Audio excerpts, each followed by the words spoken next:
Hello and welcome to all you Librans. This is me, Veerle, and giving you the monthly horoscope in general for the sign of Libra for May 2014. What is going on? Well, no eclipses, but some nice stuff for the Librans, I hope. Of course, there always will be Librans who are having a hard time, and especially now with this, you're a cardinal sign, so you are feeling those energies of Pluto and Uranus, and I'll talk about that in a minute. But what is May all about? Well, first of all, there are two things that I want to mention. Mars in your sign, going direct, as from the 21st, which is a good sign. And second, Venus playing a huge role during the month, which is your ruler, by the way, during the month of May. Now let's get started with Mars. Mars going forwards again at last is a good sign for everyone who's a Libra, who has a Libra ascendant, even having a Venus or a Mars in a Libra or Mercury. Why? Because Mars is the planet of action, and now Librans will feel that they are going forwards again at last, because Mars doesn't like it to go backwards. Mars wants action. And now, as from the 21st, you will have that feeling that you are going somewhere again. So it's very nice to have Mars in your sign, actually, especially when you want to initiate new stuff. So it's a good time to do that.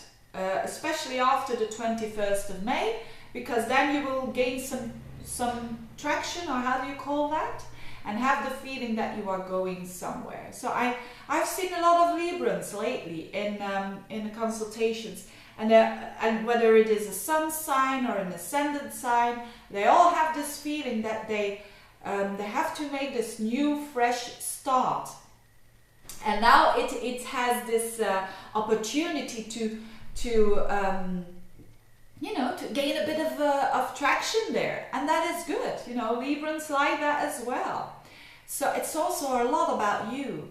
It's a lot about you taking your responsibility, you taking that action and not being dependent on someone else. Although there are relationship issues with Librans as well, especially those with a Libra rising sign between 11, 12, 13, 14 degrees of the sign, because Uranus is facing you and Venus as well. The 7th house is a house of relationships. Now, what is happening with Venus? As I said, Venus, your ruler, is playing a very significant role during the month of May. Why is that? As Pluto and Uranus are on the background, they are forming a square, which means, and a lot of astrologers talk about it, it's good because it's so significant. The Pluto and the Uranus square, in a nutshell, is about not wanting to wear the mask anymore on whatever level this is situated in your chart. And for you, it's on key areas of your life, because you are a cardinal sign, and it's happening in cardinal signs.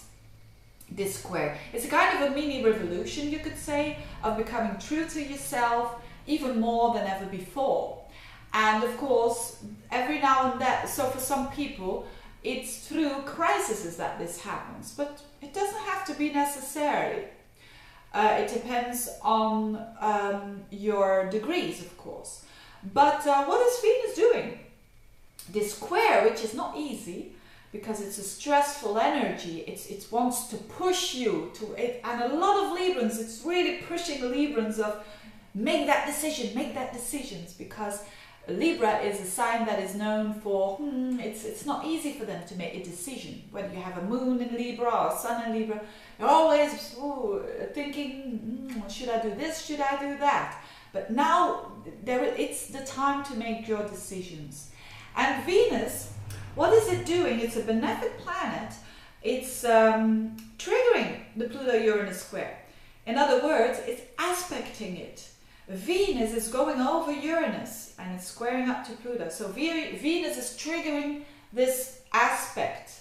And Venus is a benefic, so it's hopefully going to trigger it in a positive way. Although Venus in Aries is in its detriment, I think it's a good thing. Why? I'm going to explain this now.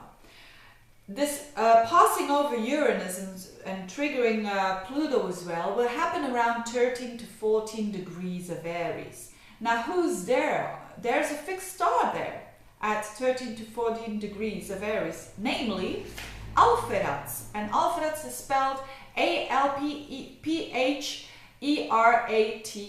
if you want to look it up. And that fixed star, which is around 14 degrees of Aries, is all about Venus. That star has the qualities and the character of Venus. It's a very benefic fixed star. So you have a double whammy here. You have Venus going over that point on a fixed star that has to do with Venus. So, and what does it say? It means fortunate, it means popularity, grace, independence. So, and that's Venus in Aries as well. Venus in Aries wants independence. No matter how it wants to relate. Every Venus wants to relate, but from their own independence, and especially when it's conjunct Uranus. It wants to do its own thing.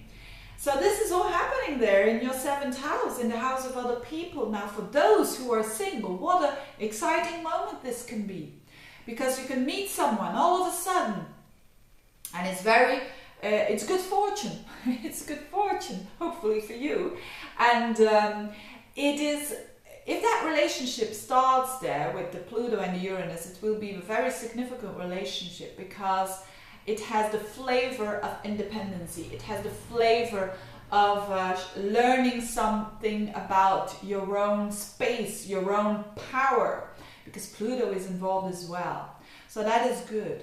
If you are in a relationship, it can mean that all of a sudden that person, because it's Uranus, that person is acting very lovely and caring, but also very independently, and going his or her own way. And that is the way.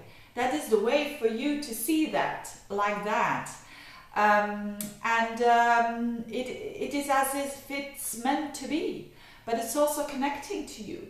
So it's a bit of a paradox. It's like it's very important for your love life, but it's also very important to see that you need to give that person his or her space. Of course, not to say they can do whatever they want, but they have to do their own thing. That's the most important. And that reflects that you have to do your own thing as well. So this is a lesson that you are learning through May, through other people. You are learning about your own independence. So so don't point the finger, and I don't think that you will do that. Come to yourself and also do your thing. And strangely enough, you will come closer, or even more close than you already are. So a very important month for the Librans, with a lot of things to learn and with a lot of opportunities to learn.